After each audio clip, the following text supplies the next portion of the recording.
Welcome to the NHL Wraparound podcast featuring Neil Smith, President General Manager of the 1994 Stanley Cup champion New York Rangers, and longtime ESPN NHL veteran Vic Morren. Together, they share no-nonsense opinions on news and issues around the National Hockey League. Whether you're a casual or diehard fan, each episode of NHL Wraparound will leave you more informed. Now, here's your hosts, Neil and Vic.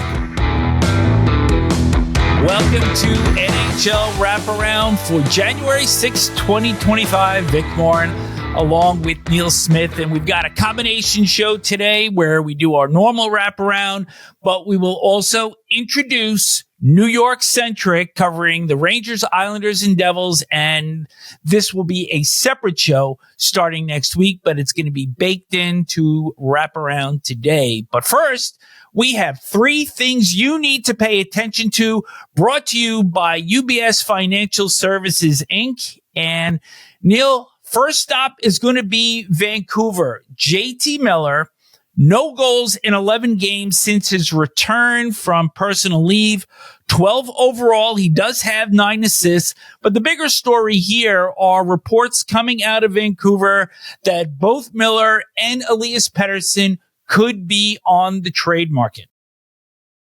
Well, if they are, they probably will have a lot of suitors, because I know at least JT Miller, when he went out on that personal leave, I think that Jimmy Rutherford and the gang in Vancouver was annoyed that they got so many calls about would they trade JT Miller. So I would imagine if they really are on the block, they'll get a lot of calls. And Elias Pettersson, of course, is a great goal scorer and has been since he came into the league. But Vancouver's having a not so great year this year. They're just sneaking into the playoffs. So I would imagine there's something gone afoul in Vancouver.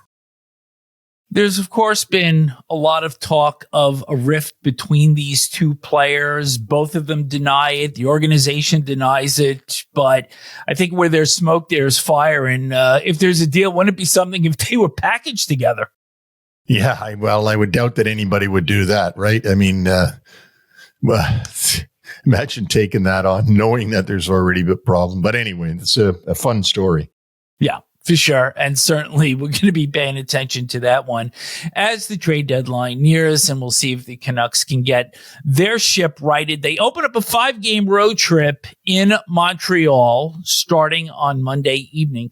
Speaking of which, I want to talk about a couple of teams that are in the lower tier, but really turning it up a notch. And the first is the Canadiens. 7-2 in their last 9, 4-1 on their road trip. So let's try to reconcile this, that the 4 wins have come against the last 4 Stanley Cup champions and the only loss against the Chicago Blackhawks. And Coach Marty St. Louis is growing a beard and said that he won't shave it off as long as this is going on. So he may end up looking like Santa Claus by the end of the season. Montreal's getting real good goaltending too. Sam Montembeault has played great, and they're buckling down, and it's good for Montreal. I mean, we've had how many years now of them not putting together anything, so it's great to see that. And of course, it's great too to see Anaheim putting some wins together.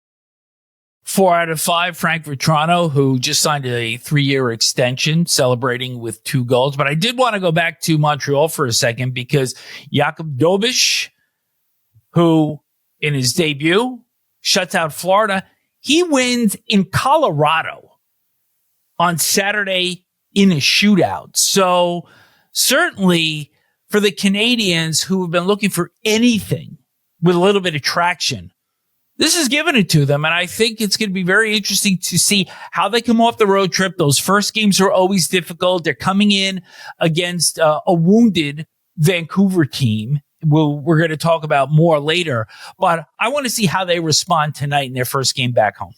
Yeah. And you know what, though? I wouldn't judge them on their first game back, because first game back after a road trip is always a tough game. For those people out there that don't understand why that would be, think about yourself going away on a vacation for a week to 10 days. and then getting back to your house and realizing how many things you've got to take care of that weren't taken care of during that vacation time. And you're running around trying to take care of those things and the kids and the spouse and so on. And that's what happens with the hockey players too. They live in a real world. They come home. The car needs to be taken in for an oil change. The kid needs to be taken to practice. The spouse has to do this and that and go to the dentist. So it's hard. You're discombobulated when you come back off of a road trip. So let's see if Marty St. Louis winds up having to either shave or not shave as part of his agenda back home. Number 3, things going pretty well in Detroit after the first game under the Todd McClellan era. They lost to the Toronto Maple Leafs. Then they have responded with a 4-game winning streak. So this is a situation that I'm going to bring up, and it happened last Thursday. Bad decision and a good result in their game in Columbus. So James Van Riemsdyk ties the game for Columbus with 2:41 left, and then McClellan makes somewhat of a debatable decision to challenge for goalie interference. Now, granted that he is being advised by his video people to make this challenge, nonetheless, they wind up shorthanded. But as fate would have it, Tyler Mott, a diving play right at the end of the Columbus power play, tips the puck to Jonathan Berggren coming out of the penalty box, and he winds up scoring the game winner with 36 seconds left in regulation. So certainly something good in the water in Detroit right now. Yeah, and you know what? When things are going your way, they're going your way, right? I mean, even when you make a bad decision, some good result comes out of it. And good for Detroit. And, you know, we've just mentioned 3 of the teams that no one expects to make the playoffs, and all 3 of them are going really well and feeling good about themselves, which is great. You don't want, at least I don't want, teams to go all season long feeling bad about themselves, although I know we do have a couple of those in the league. But good for these 3 teams. They're still not really within playoff distance, but good that they're giving it a real good stab. It certainly is. And this has been 3 Things You Need to Pay Attention to, brought to you by UBS Financial Services, Inc. Well, now it's my pleasure to introduce an old friend. Well, he's not old, but he's been a friend of mine for a long time. Tom Gulitti of NHL.com. And Tom, you might be the only person in Washington, D.C. that I would talk to. Okay. I feel special then. No, we go way back. And we've had Craig Laughlin on last season, who's an old friend of mine from back in our playing days. But I got to tell you, the Caps are probably the favorite story for me in the league. And, last year shocked that they made the playoffs with their big minus that they had. You know, their plus minus was hugely in red, glowing red when they made it into the playoffs. Unfortunately for them, they didn't fare well in the playoffs. I don't think anybody thought they would, and they went out quickly to the Rangers. I didn't see the improvements over the summer that have now shown up in the regular season. And did anybody see this coming? I mean, because I didn't. So I'm going to admit to that right away, that this team was going to be this good. I thought they would be better. I just didn't know how much better. And I also thought there'd be other teams that would improve. And it's kind of, so you brought in so many different new guys. They brought in, Dubois, Pierre-Luc Dubois from LA. And it was like kind of a risky move because of his contract. He didn't have a great year last year. He's fit in well. Jacob Chikrin, they brought in trade with Ottawa. That has really worked out well and helped. They were looking for more offense in their defense, and that's helped a lot. And you know how it is. They brought in, I think it was 7 new players this summer, then added another couple. Like usually you bring in that many players, it takes a while, and sometimes it doesn't work. It doesn't always work when you bring in a bunch of new players. And they really meshed quickly, and then they got off to a great start, and they've kind of gone from there. I don't know if they're playing at the same level they were earlier in the season, but they're still finding ways to get wins, and they're at the top of the Eastern Conference. I think it goes without any intelligence on my part at all to say that Spencer Carbery is doing a fantastic job there. And used to be in the ECHL as an owner, and when he was coaching in the ECHL, and we thought he did a miracle job last year, and this year he's performing a second. He might be headed for sainthood because of the job that he's doing in Washington. But and the other guy, I'll let you comment on these two names. And the other name that's sort of stunning in the way that he's performed for the Caps is Dylan Strome. Just a fantastic pickup by the Caps. And those two guys, I mean, first of all, Carbery, what can you tell us about him and how he's doing it? I think it's, he's got buy-in from the beginning. We'll go back to last year. You said it was kind of like a miracle they got in, and they're playing more like he wanted to play last year. This year being more a puck possession team, being more aggressive. Last year they tried that and they couldn't do it. They just weren't fast enough. They didn't have as much offensive talent, and they changed mid-season. And you saw they just played it really tight defensively and tried to win like basically 2-1, 3-2 every night. And when it didn't go that way, when they weren't leading, games got away from them.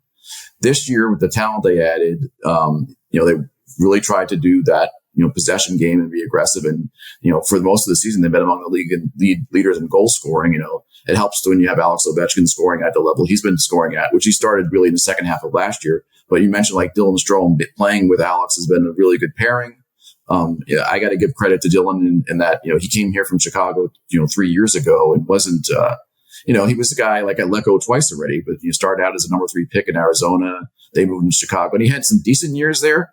But I think you've seen him in each year. He's really, raised his play, improved as a player. He's really worked. He's really serious about getting better. He's hard on himself, and him becoming a better player has helped them become a better team, because between him and Dubois, now they have two, their top 2 centers kind of filling those holes that, you didn't know where it was going to come from, with Nicholas Backstrom having his hip issues and Kuznetsov, his play tailing off. Eventually they're trading him. So now they've filled those 2 holes, which it's not easy to do, to find 2 centers to fill. Teams are looking for centers all the time, and the Capitals found a way to find 2 centers to center the top 2 lines. Real quickly, before I let you go, because it goes back to our days, as a GM, you're always trying to find those guys that were high picks that other teams gave up on. And now the Caps have found 2 of them, reclamation projects, I call them, in Strome and Dubois. I don't know if you remember, I was trying to do that back with the Todd Harveys of the world, back in the old days when Dallas took him real high, and I got him from Dallas. I got I tried to do that too. I think we all try to do that, but that really are 2 great reclamation projects of those 2 players, at least this season. Yeah, when you look at what the Capitals have done, like, they didn't want to tear it down. So then, you say you can't get quality players unless you're at a top 3 or top 5 pick. Well, they got 2 guys who are top 3 picks without tearing it down. They also traded for Chychrun, who I think was like a number 16 pick. They got Rasmus Sandin from Toronto. They got 4 guys who were first round picks in like a 2-year period that were kind of in their primes or about to enter their primes. And that's helped with them kind of retooling on the fly here.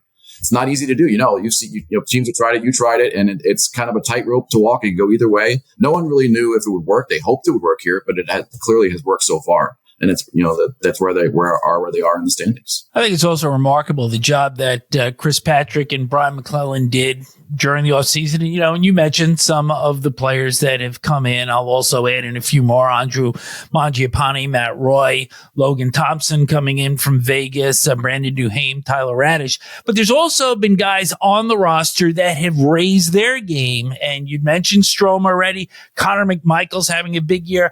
Tom Wilson has I think he's a true leader and an identity guy on this team.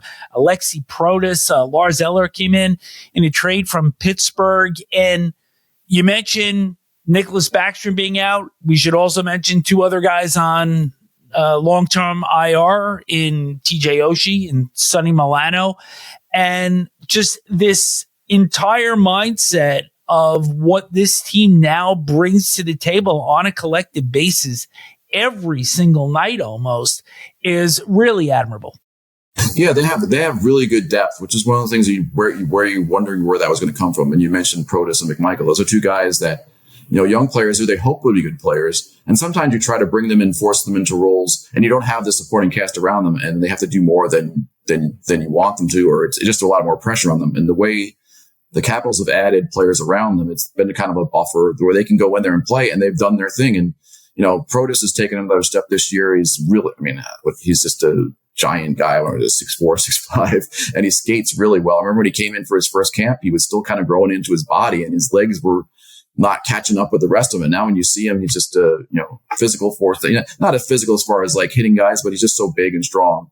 And McMichael has come along and he's kind of found that area, way to score in that area in front of the net, which is the key. That a lot of his goals coming from in close. He's found a knack for doing that. He's maybe tailed off a little bit recently, but that's young players go through ups and downs. And those two guys coming along has been a big part of what their success for sure. We have to go a little bit more in depth with Alex Ovechkin, now 23 goals away from the all-time NHL goal scoring title.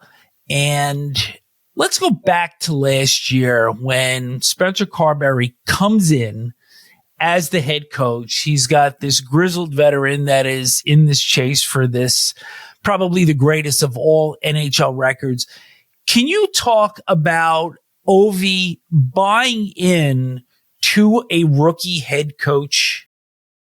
Yeah, that's not something, their coach before that was Pierre Laviolette, who was brought in to bring out the most in what was a veteran core. And when they brought in Spencer Carbery, it was clear they were kind of trying to get, they were definitely trying to get younger and trying to develop players and also have a coach that's a younger coach to relate to younger players. And then you have Alex, who was 38 at the time, now 39, and it didn't start out well as far as his production, which didn't help them and didn't help Spencer Carbery. But yeah, you got to give both guys credit. Alex was going through some things. I think he was adjusting to a new system, the way they were playing and some of the things they were doing. It's going to sound silly, but he really could not find a stick he was comfortable. The stick company was stopped making his stick, and it took him until halfway through last year and started scoring again.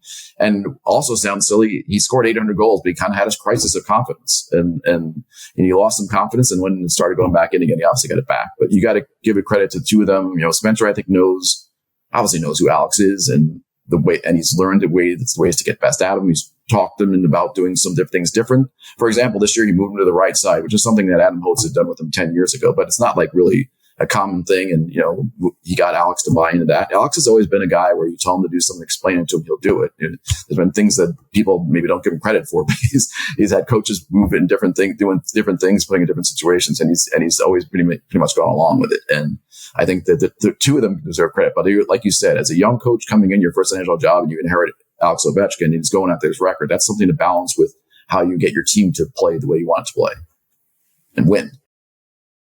Tom, what do you think going forward to push Washington to that level where people really consider them a contender?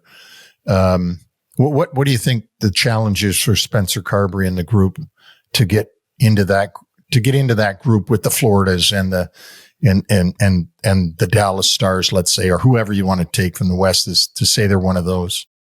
Yeah, I think it's one you got to maintain this through this regular season first. This is not, they're not even halfway through. And like I said, their play, Spencer Carbery has talked about it, how their play has dropped off as far as puck possession and things like that. Their scoring probably wasn't going to stay at what it was anyway, but they've kind of regressed in that area. And so they need to keep those things up. They need to, I think they're probably going to look to add, maybe another forward to their top six. One thing, as we come to the deadline here, one thing that they're hoping and likely will happen is, Brian Leonard, we just saw win the most valuable player at the World Juniors. He's their draft number 8 pick from 2 years ago. They're expecting him to leave BC, and I think he could jump right into their lineup. They tried to get him to jump into their lineup in the playoffs last year. He wanted to stay one more year in college, so adding him will help to their depth. But yeah, I just think it's kind of, guys like Protas and McMichael maintaining their levels through the season. As Dylan Strome is showing himself as the number one center, he's got to maintain that through the whole season. Those things are one of the keys for them to kind of be a real contender, like you said. Tom, we appreciate the insight. Thanks for joining us. Thanks for having me on. I enjoyed it. Tom, we got to get you back again sometime. All right. And just a reminder to all of our listeners that this episode and all of our episodes since we've been recording last year are available on our website at NHLWraparound.com. Welcome to a brand new franchise as part of NHL Wraparound. It's New York Centric, and we will be covering the Rangers, Islanders, and Devils, and this will be its own exclusive show starting next week. And our first guest is a return guest from The Athletic, Arthur Staple. And Arthur, I think it was great to have you as our debut guest for this show, given the fact that we now have new congestion pricing in Midtown Manhattan. And what better way to talk about congestion and the mosh pit of mediocrity that is the wild card race in the Eastern Conference. And let's start with the Rangers, who now have won 2 of their last 4. They're playing better, but basically it's still treading water for them. So are they really improving, or is this just a matter of them kind of coming out of this, but things are not really that good after all? I mean, if you look at the 2 wins they've had, Vic, they beat a Bruins team that's having trouble scoring and is not that far ahead of them, even after the Rangers' big slide. And Jonathan Quick really saved them in that game, even though the Bruins don't score a lot.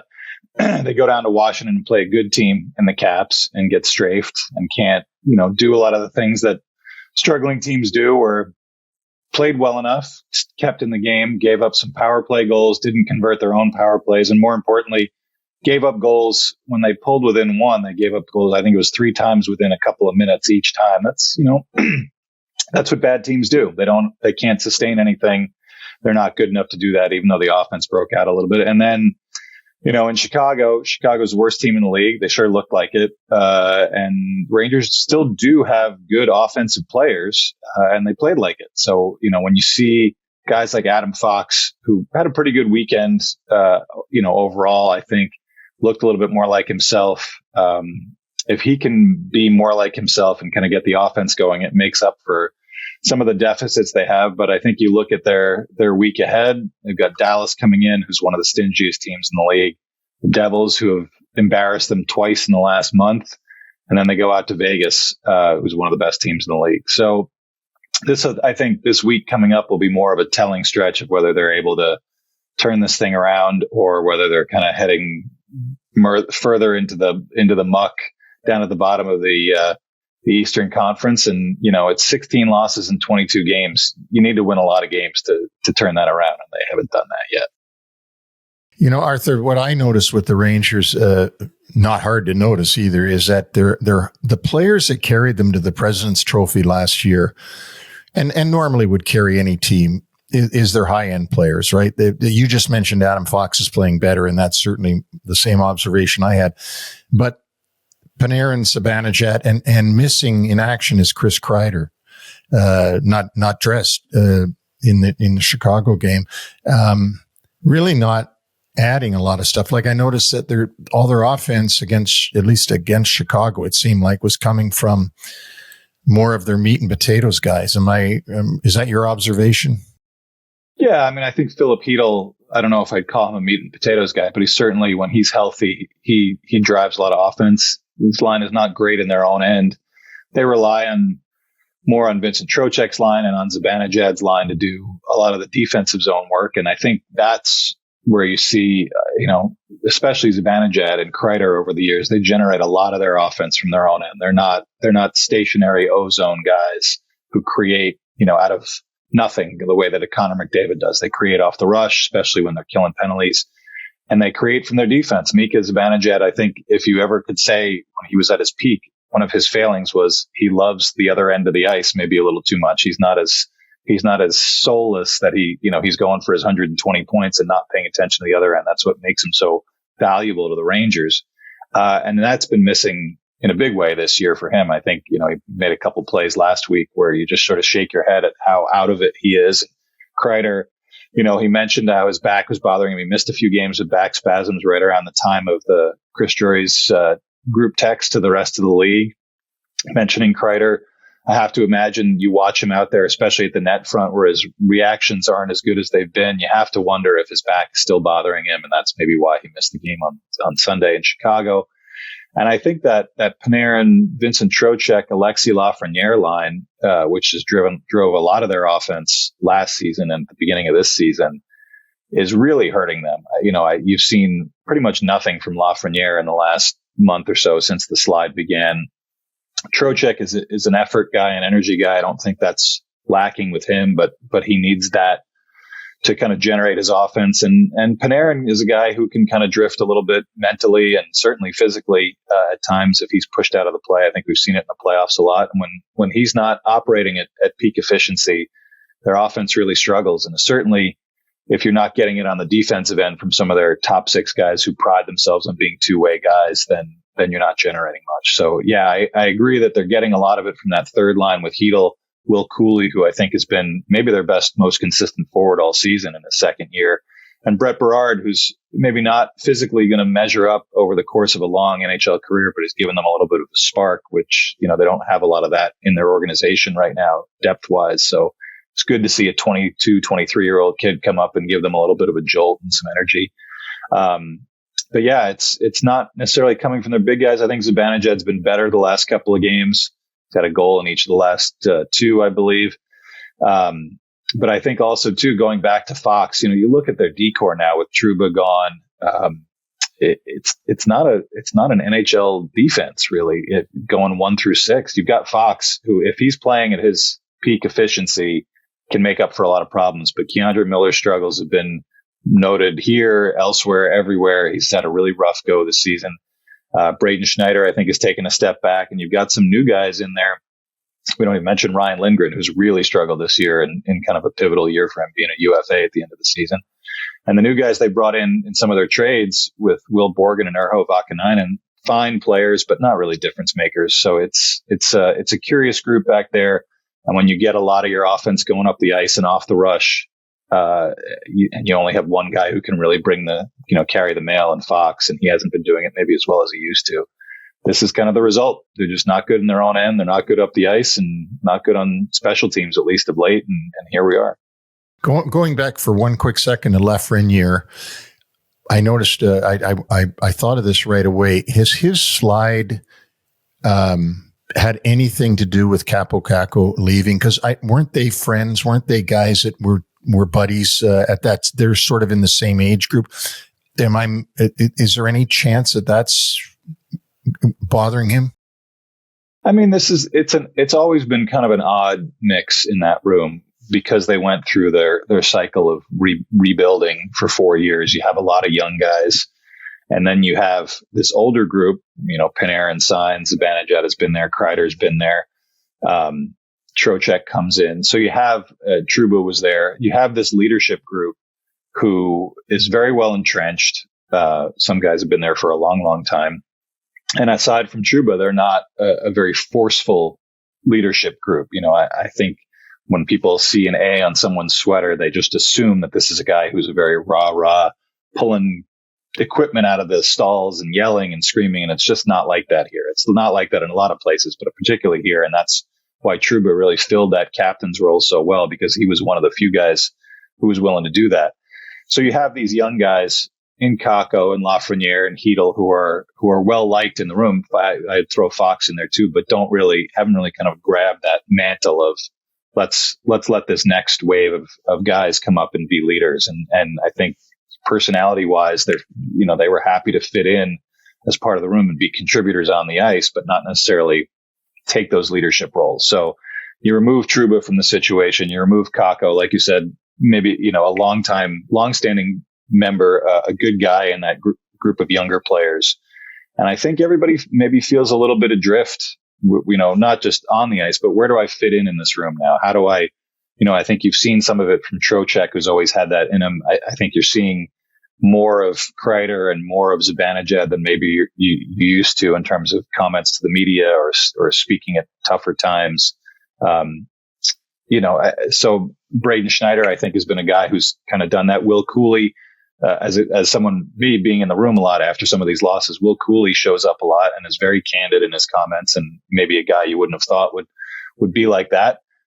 So you kind of find out who your guys are, I think, to fill those roles when you remove a couple pieces. And Lafreniere is kind of a quirky kid. He always has been.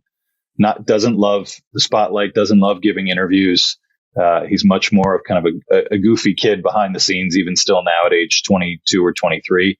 Got that biggest extension early in the season, and I think you sign and then things start to go a little south. He's not really pushing to the forefront, I think, to be a guy who could say, well, I was a number one pick. I've earned my 7-year extension. I'm going to be here for a long time. Some of these veterans may not be here for very much longer the way things are going. Maybe I should step forward. And I don't know if that's, he's waiting to do that or if he's got it in him, but I think you need to see it from him given how much they've committed to him. In addition to the games that you mentioned against Dallas and Jersey, they have the road trip coming up against Vegas, Colorado, and Utah, also part of that road trip. So we're going to learn a lot more about exactly where the Rangers stand in the next 10 days or so. I want to move over to the New York Islanders, who snap a 3-game losing streak, winning in overtime in Boston on Sunday evening on an overtime goal by Bo Horvat. But the Isles seem to do what they do best, and that's choke away another 2-goal lead in the third period. And this has got to be one of the most confounding teams in the league, in that they are still somewhat on the fringes of the wild card, despite blowing these leads and really doing the dirty double on special teams. Their power play now at 11%, and their penalty killing at 64%. Both worst in the NHL by a large margin. Yeah, 64% would be the worst ever since they started keeping special team stats in 77. And it was the worst ever last year, right. And they're actually 7 percentage points worse. Right. Yeah, they're setting new records there. I think their home penalty kill is close to 50%. It's mind-boggling that they're not where the Hawks are or the Sharks. 55-3. Yeah, it's incredible that. And they're one of the least penalized teams in the league. So it's not even, you can't even blame it on that they're always in the box and they just give up too much. They just give up special teams goals whenever. Blowing the 2-goal lead like they did in Boston. We haven't seen that one in a little bit. They were doing that a lot early in the year, and a lot last season, but they put that one to bed for maybe the last 3 or 4 weeks. So nice to bring out an oldie but a goodie for them. But it's maddening to watch them play because they can score 5 goals on a Bruins team that's pretty tight defensively. They've Patrick Roy has been juggling lines seemingly almost every game to try to find something. They're getting good seasons from guys like Anders Lee, who maybe people thought were, people thought he was done. Brock Nelson is still producing. He's been in a bit of a drought lately, but still a key player. Kyle Palmieri's been good. They're guys that are over 30. Nelson and Palmieri are pending UFAs. Anders Lee's got a year left. JG Pajot's having a good year. He's got a year left. Those are the guys that if you're in last place in the division at the halfway mark, those are the guys you start shopping around and say, let's see if we can get something for them. They're all over 30. We can try to figure this out, do a retool or whatever you want to call it, where they've got Ilya Sorokin, they've got their number one goalie, they've got some decent guys on defense, they've got Matthew Barzal, they've got Bo Horvat. They're not totally bereft, but Lou Lamoriello is Lou Lamoriello, and from what I know now, talking to people around the league, they're not interested in selling, and I don't know whether that has to do with Lou being 82 years old and not willing to be patient and wait, or having to do with him just not being a guy who sells. And I think you can see by the contracts that he's given out the last few years how much he likes this group and how committed he is to this group. But it seems like he's the only one left that believes in them, because they're 3 games under NHL 500. They've won 15 of their first 40.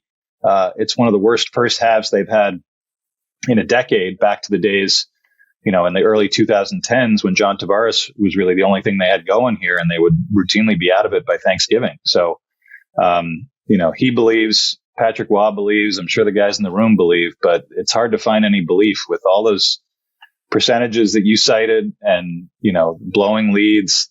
They could certainly be in a different spot. They've had some bad injuries. They're back healthy now, but I think the belief has kind of gone out the window for most of the fan base, and certainly for people like me that watch them every day, that you can't lose this many games in all the different ways they do it and still think this is going to be a good team and just snap their fingers and turn it around.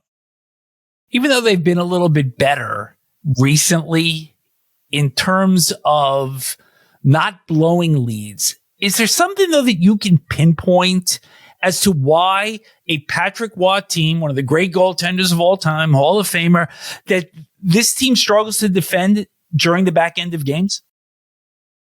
I think some of it has to do with, 5-on-6 is basically a penalty kill, right? So they suck at the penalty kill in an all-time way. So it makes sense that when they're down a man and the other team pulls their goalie, that they'd be just as bad and just as unable to do anything right. You'd think with the empty net at the other end, you could at least, get it right in 75% of the time. But that's not even where they're giving up most of these games, or they certainly didn't do that in Boston. Bruins tied it with 2 goals. Again, we talked about the Rangers, how when they were in Washington, you score a goal to get close and then you give one up right away. That's the sign of a struggling team. The Islanders scored to make it 4-2. Within a minute, it was 4-3. It's a sign of a bad team. You take your 2-goal lead, and I think we all know now, we watch hockey plenty, 2 and 3 goal leads are not what they used to be. The other team doesn't sag. The other team doesn't do anything. They just kind of go for broke. And sometimes that can break down a team and create a little more chaos and a little more offense.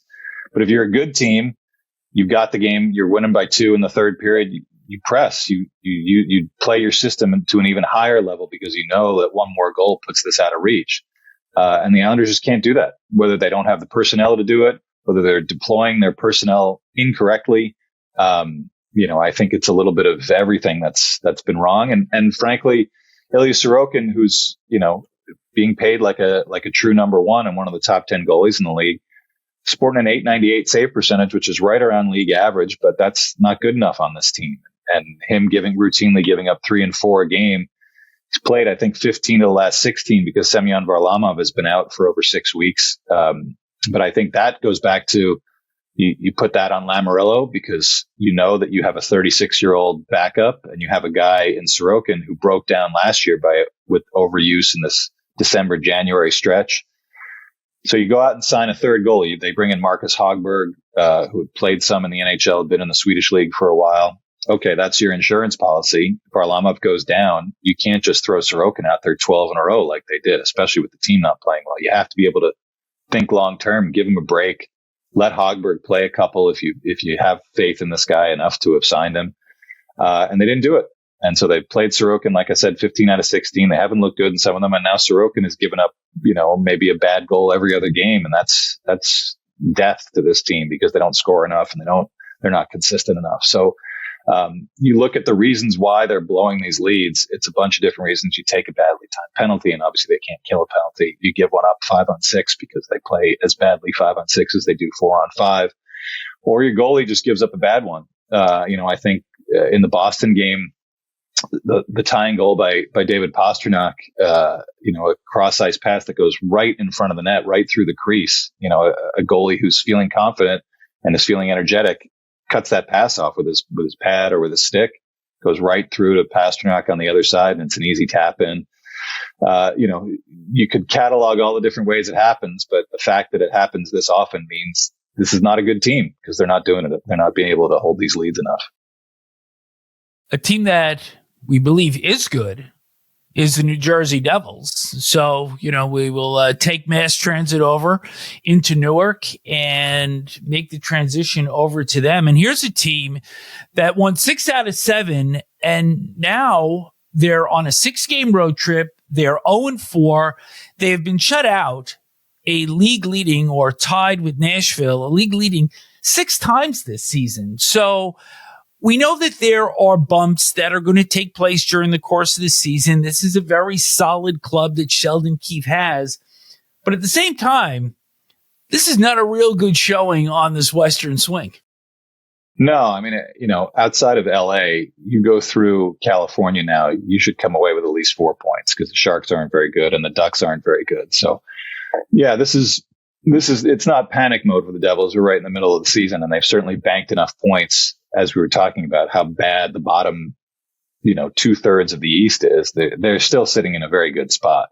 But if they want to be considered a real contender to get out of the East, if they could, you can consider them as good as Washington or Carolina or Florida or Toronto, they have to change some things. And I think I can see why they're not scoring as much as they used to. because Sheldon Keefe sees what the flaw in this team has been the last few years, which is kind of a commitment to defense, a commitment to playing away from the puck, getting guys like Jack Hughes to buy into being more of a up and down the ice player instead of just a guy who, puts on a great show and can dazzle at the offensive end.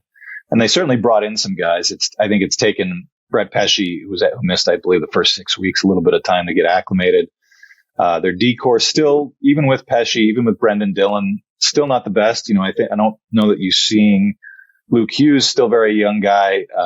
Dougie Hamilton, I don't know, has ever really been in a situation to be on a kind of team that could be considered a contender where you rely on him to play forcefully at both ends of the ice. So they've had a lot of guys that can produce and are exciting to watch, but that's not what wins you championships. And I think Sheldon Keefe came in and had a real understanding of that right away. I think Tom Fitzgerald has that understanding. He fixed the goaltending situation for the most part with bringing in Jacob Markstrom, signing Pesce, signing Dillon. I think an underrated guy that they made was bringing in Paul Cotter, trading him for Alexander Holtz, who was a top 10 pick who never really seemed to fit in well with the Devils. Cotter's been a guy who plays with an edge. Signing Stefan Nason, who I believe was a Devil before he was in Carolina, was a great signing. He's having a career year, but another guy who plays hard, stops in front of the opposing net, makes sure he takes a piece out of you when he's on the ice. I think just integrating all of these new guys into a new coach's system takes time, and I was impressed with how quickly they started the season. So, they're having a little bit of a sag, but if you're going to sag, it's great to do it after you've banked 50 or so points in the first 30 games, because you have a little runway to fix things. And like I said, when they get back from this trip and they come, they end it in Madison Square Garden this coming week.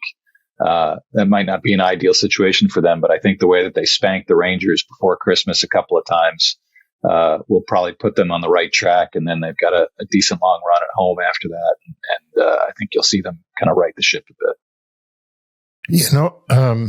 Arthur, I pay a lot of attention to Toronto Maple Leafs for whatever reason, maybe because they're one of the better teams in the East. And I'm seeing their transition from what they were under Sheldon Keefe to what they are now under Bucky.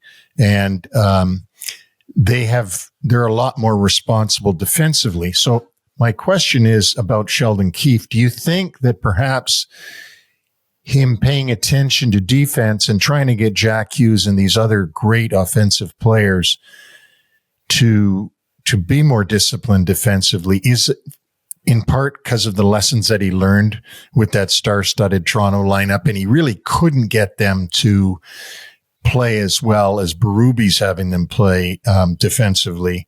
Could that be part of it? It just seems to me the same coach, couldn't get it done in Toronto, but seems to be getting it done better in New Jersey. I think he's got the personnel to do it better here. Their bottom six is a lot better than the Leafs could ever put out. And I think they've got some skilled guys, Cotter, Nason, who can, those guys who do also play on special teams. I think you've got some of your grit and jam type guys integrated more into the lineup rather than, the Leafs. Nobody was ever cracking that top power play unit with Matthews and Marner and Nylander.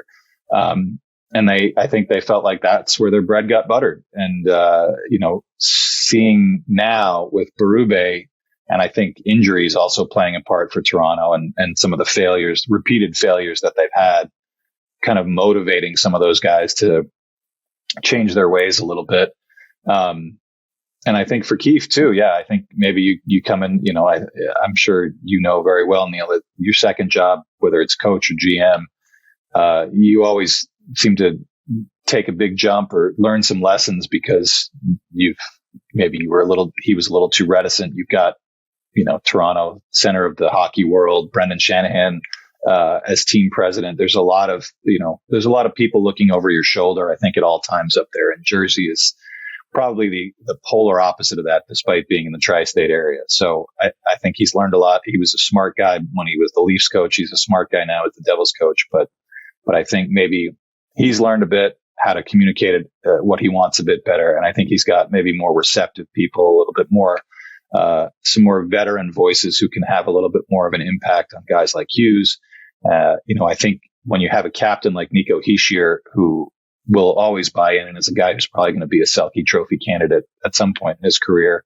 You've got guys like Jesper Bratt, who's as hardworking a guy as there is in the league in terms of like unsung forwards who produce at a high level. I think there's maybe a little bit more reception to what Keefe is selling here in Jersey. After the Devils complete their road trip in Seattle and Madison Square Garden, doesn't get any easier with Tampa Bay and Florida awaiting them at home Saturday and on January 14th.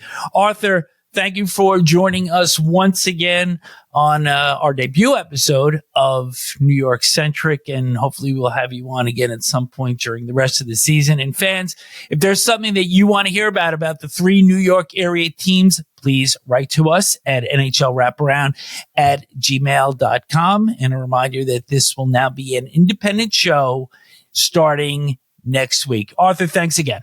Thanks, All right, Arthur. thanks, guys. See you soon.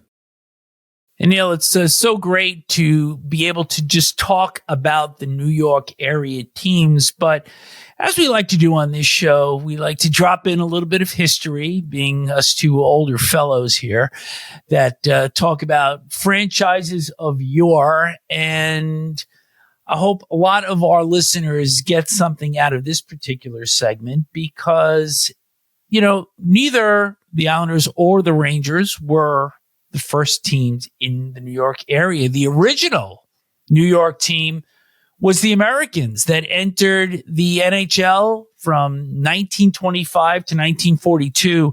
Their final season, they were actually known as the Brooklyn Americans, though they only practiced there. They played their games in Madison Square Garden.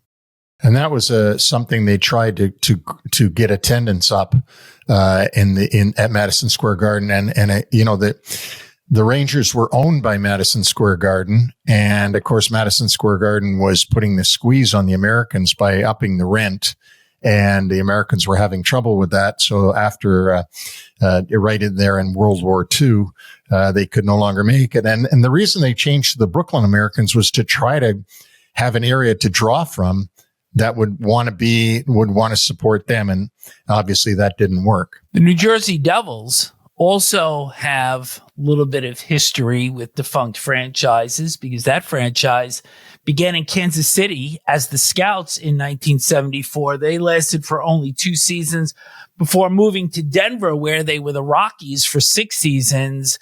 And then they wound up moving to New Jersey for the 1982-83 season. Yeah, and the reason they were able to move, Dr. McMullen took them from Colorado, where he owned the Rockies, and moved them to New Jersey to a brand new Brendan Byrne Arena in Rutherford, there in the Meadowlands.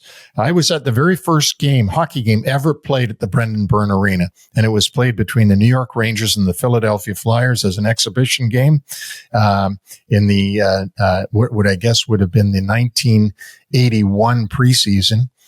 So the building was there for a year before the Devils showed up. It's probably one of the most antiseptic buildings in the league, though, truth be told. Hey, now, a little bit more on the history here of defunct franchises. So 3 cities from the 1967 expansion actually had a presence in the NHL during the 20s and 30s. The Pittsburgh Pirates had 5 seasons in the NHL from 1925-26 to 29-30, and then they transferred to Philadelphia for the 30-31 season. And the reason for the move was the Depression, financial issues. There was a goal to actually move the franchise back to Pittsburgh, which never happened. And the team that was known as the Quakers in 30-31 actually wound up folding after that campaign with a miserable 4-36-4 record, which was a mark of futility that actually stood in the NHL for 45 years. Something you really wouldn't try to accomplish, but yeah, the Philadelphia Quakers. So those are 2 of the teams that were in the 67 expansion, being the new Pittsburgh Penguins in 1967, and of course, Ed Snyder's new Philadelphia Flyers. And there's one other club there that we're going to mention, the original Ottawa Senators. And, it's kind of fun that the Senators and the Blues played last Friday night, January 3rd. And I would venture to say most listeners do not know that those two cities are actually connected, that the original Ottawa Senators relocated to St. Louis, where they were known as the Eagles for the 1934-35 season. And again, finances brought that franchise down. Yep. And the Ottawa Senators were part of the original four. That's right. The first ever season of the National Hockey League, which had been known as the National Hockey Association. The Ottawa Senators were one of the four original teams, along with the Toronto Arenas, the Montreal Canadiens, and the Montreal Wanderers, who we happened to mention in our show when we were talking about the first ever goal scorer in NHL history, who is Dave Ritchie. So with that, our history lesson concludes, and now we're going to move forward about 90 or 100 years to hit some player notes. And Connor McDavid, now 7 games without a goal, pointless in wins over the weekend over Anaheim and Seattle. I don't think he's going to get a point ever again. Oh, yeah, he's done. He's done. He's like a broken pencil. He's pointless. All right. Rough game on Saturday for Andrei Kuzmenko of the Calgary Flames. He was a healthy scratch in 7 of the previous 9. He comes back. He's in the penalty box for 2 goals that Nashville scores on the power play, including one with a broken stick. So he breaks his stick on a shot and then goes to kick the puck, but he's carrying the shaft with him and immediately gets called for the penalty. And just a real rough go for this player, since he scored 39 goals as a rookie for Vancouver in 22-23. He's got 1 goal in 30 games this year. No, that's sad. It's almost sad. You're itching to get back in the lineup. You get back in, and now the coach is pissed off with you because you take 2 penalties and get scored on. That's really too bad. Had a great rookie season. I remember it, but well, let's see what happens. Guy that never seems to have trouble scoring, Austin Matthews, returned to the lineup this past weekend against Toronto. He had missed the last 6 games and 15 overall this season. Scored an empty net goal, had 2 assists, was a +5. Matthew Nyes in that game against Boston, 3 goals, 2 assists, a +6. And Mitch Marner, a goal and 4 assists, and was +5. And in Sunday evening's game against the Philadelphia Flyers, Matthews, 2 more assists, including the setup on Morgan Riley's overtime winner, and Nyes scores another goal. So things continue to go well in Toronto. And Nyes is becoming a real force for the Toronto Maple Leafs. A power forward, Matthew Nyes, is really a great addition for the Leafs. One down note for the Leafs in that game, Jake McCabe, their defenseman, left that game against Philadelphia coming out on the wrong end of a fight with Garnet Hathaway. Some other injury news. Scott Wedgwood. Now, week to week, on this particular play on a game against Buffalo, Parker Kelly of the Avs knocked Zach Benson into Wedgwood. Benson wound up scoring on the continuation of the play and basically incurred the wrath of the Avs for the rest of the game. So this was a play that really incensed Jared Bednar that the play was even allowed to continue. Yeah, and it's the bad luck of the draw on that one for the Avs, but I don't think that Benson meant to hurt Wedgwood in any way. He didn't. I mean, he was doing his job, but I think the part for the Avs that was so upsetting was, of course, the injury, and you want to protect your goaltender. But the fact that the play was even allowed to continue when Wedgwood's lying on his back in the crease. Yeah, it's very, very, it would be upsetting to you if that was your team. Other news, Thatcher Demko left Thursday's win in Seattle, supposedly back spasms. Arturs Filos was recalled, but Demko, Quinn Hughes, and Elias Pettersson, who we mentioned at the top of the show, all expected to travel on the 5-game road trip that is opening on Monday in Montreal. Continuation on a story that we talked about in short shifts last week. Jared Spurgeon out week to week. Minnesota captain and top-line defenseman out with a lower body injury, victim of a slew foot from Zach LaRue. And the suspension was handed down after we recorded, and it's only 3 games. And for those that didn't listen in on short shifts last week, we were comparing this to the Matt Rempe suspension, where he received 8 games as a repeat offender for hitting Miro Heiskanen. But Heiskanen came back to the game and has not missed the game since. And Spurgeon is out week to week. And LaRue gets 3 games for a heinous play such as a slew foot. And I have no problem revisiting this. Yeah, no, it's bad. But you know what? It's such a hard job to do this player safety and suspensions and that, because there's really no perfect formula for it, right? So, they go by repeat offender. Well, if you know LaRue's history of him playing in junior and so on, you know that this guy does this kind of stuff, but they can't take that into consideration in the NHL in handing out suspensions. They can only look at what he's done while he's been in the league. So it's really tough, and you hate it. And I can't imagine what the Minnesota Wild players want to do to this guy if they get to play him again. I just don't understand how you can actually reconcile this. That, it's not even at the top of the phone hearing number of game suspension, which would have been 5. It's only 3. Yeah, but it's his first suspension, right? It is, but if Spurgeon is out for a sustained period of time. They don't go by that. They don't. Obviously, they don't. No, because there are people who say that what they should do in suspensions is you're suspended as long as the other guy's hurt.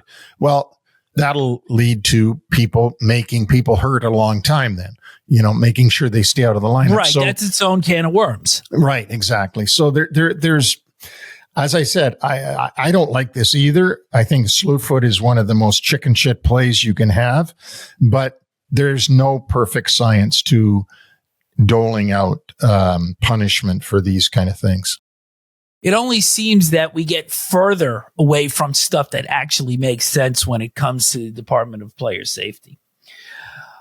Other injury news, Adam Larson of Seattle left Saturday's loss in Edmonton with an upper body injury. Chris Letang returned in Sunday's game against Carolina after missing 3 games with a lower body injury. Also going to IR, Ivan Barbashev, key player on Vegas with an upper body injury. Mason Appleton for Winnipeg, lower body injury. Yanni Gourde and Joey Decord for Seattle. Shane Gostisbehere, defenseman for Carolina, also heading to IR. And news on Linus Ullmark, who is now on IR. Anton Forsberg is back. The Senators are 4-4 on this massive 9-game road trip that they were forced out of their building by the World Junior Championships.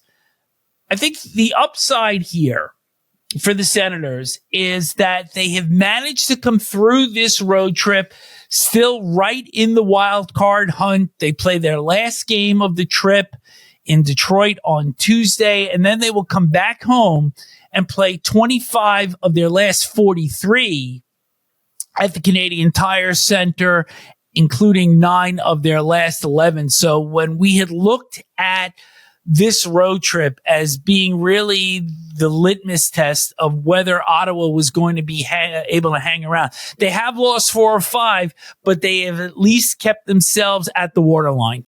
Absolutely. And if I was going to bet on a team to jump out of that one group that we talk about all the time, that bubble group, and jump into the playoff slot, I think it would be Ottawa. And why? Well, the 2 New York teams have both jumped out of the race. The Rangers and the Islanders have jumped out. Now the Devils are the new team in this year, right? They're obviously going to be in the playoffs.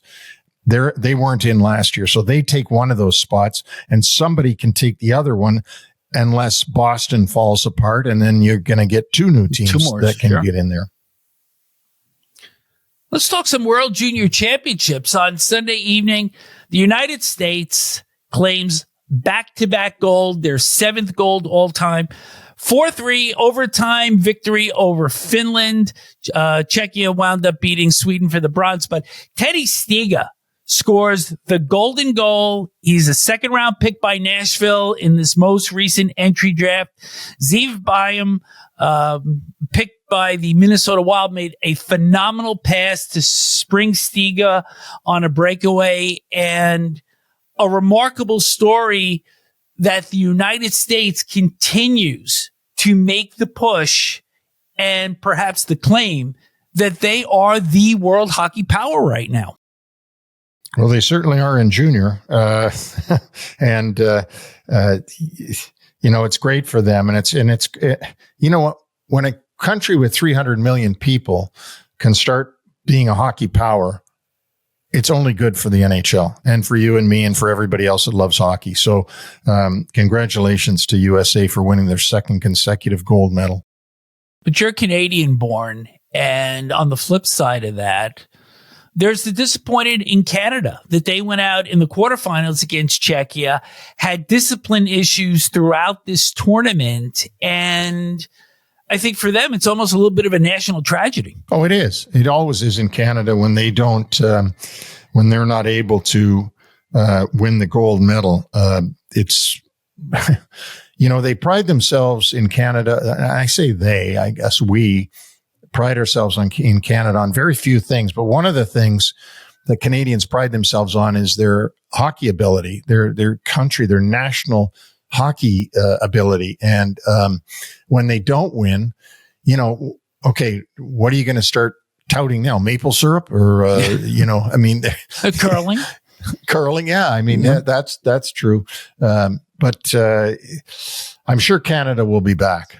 I'm sure of that. They've done it now for decades and decades and decades, and I'm sure they'll be back. We often talk about the head coaching recycle bin in the NHL, and David Carl has led these 2 American teams to gold in the last 2 World Championships.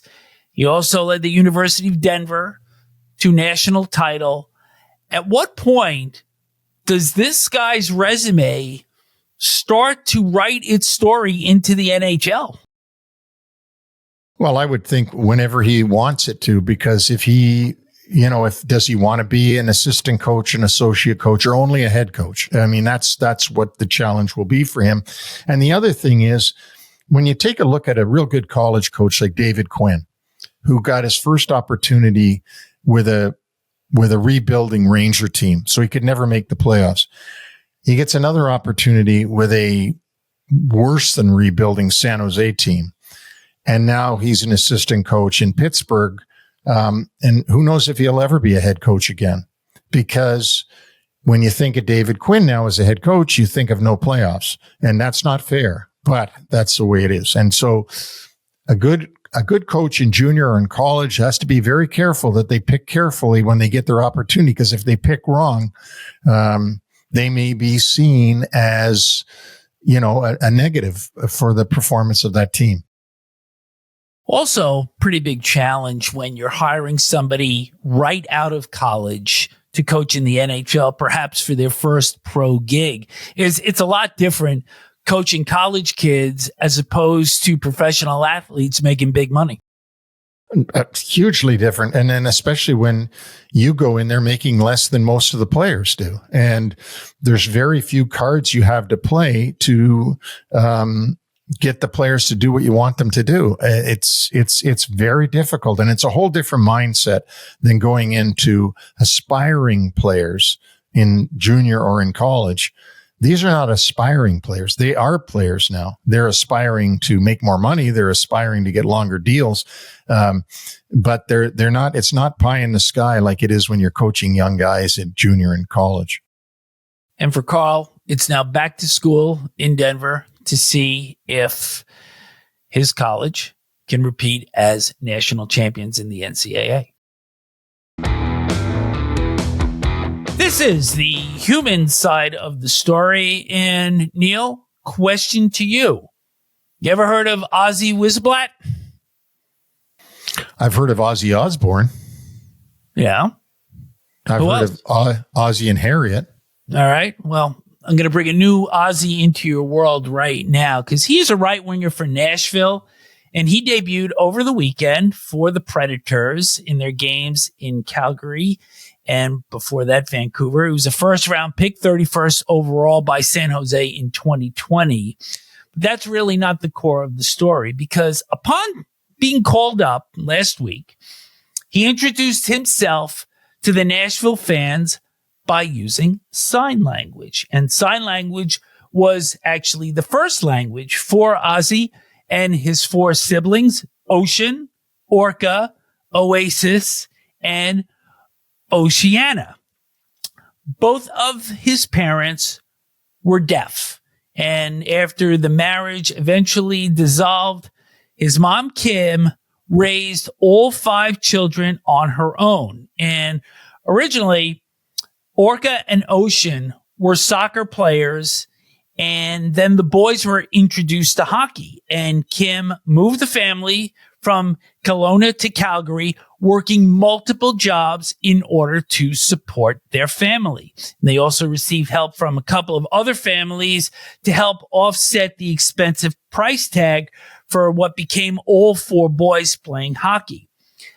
Ozzy played in the 2019 Memorial Cup for Prince Albert, played for the AHL for San Jose and Milwaukee, and on Friday evening, he made his NHL debut against the Canucks. And Mom Kim was in the stands, and Ozzy tossed her a puck during pregame warmups. Now, in the 2 games that Ozzy has played, no points, 4 hits in a total of 20-23 of ice time, but the Predators are 2-0 with him in the lineup. So even though he hasn't made the score sheet with any points, nothing bad is happening with him out there. So, Neil, it's just a terrific, heartwarming story. And having somebody deaf in a family is certainly an obstacle that he and his siblings had to work with. His mom, they had to work as a team to continue to move forward as a family. But you also have a little bit of information on the only deaf player that has ever played in the NHL. And that would be Jim Kite, who played for the Winnipeg Jets for most of his career, was a tough guy, was legally deaf, and to date, the only legally deaf player ever to play in the NHL. Played almost 600 games, 597 games in the National Hockey League, and was a tough guy. I'm telling you, during the days of tough guys. Yeah, Jim Kite. But that's a great story, Vic, that you just told. I mean, that really is something for listeners to hear, because who would know that if you weren't telling them that? I mean, no one would know that this is out there. I mean, maybe in Nashville, they know it because it's been written about, but I mean, that's a terrific story. And there was an original piece that aired several years ago up on Rogers, and just in terms of doing the research on it, it really humanizes the game, and that's really what this segment is all about. For sure, because there's a lot more going on for the guys out there in those hockey uniforms than hockey. There's a lot of normal life going on. And that's what we try to bring to you. So with that, we're going to close our show today with special thanks to Tom Gulitti and Arthur Staple. Thanks to UBS Financial Services, Inc. NHL Wraparound and UBS Financial Services, Inc. are not affiliated. UBS is a sponsor of 3 things you need to pay attention to. No other affiliation, relationship, or endorsement is made, suggested, intended or should be implied or inferred between UBS and VNS Productions LLC or any of the individuals or businesses and or their respective products and services appearing in this program. Thank you to our listeners. Send questions or comments to nhlwraparound@gmail.com. All of our podcasts are available on Apple Podcasts, Amazon, iHeartRadio, Spotify, YouTube, and our complete catalog can be found on our website, nhlwraparound.com. So subscribe, like us, and also check out some of our shorter clips on X at NHL Wraparound. Also, we will be back on Wednesday with short shifts as we will bring you more immediate and in-depth coverage around the NHL. I am out of breath. Neil, you got anything else? Yeah, just subscribe. Please subscribe, like, do all those things to get us some stats here. This is like scoring goals for us. So please subscribe. Hit subscribe. And hit it off. So with that, we'll speak to you on Wednesday with short shifts. Take care, all.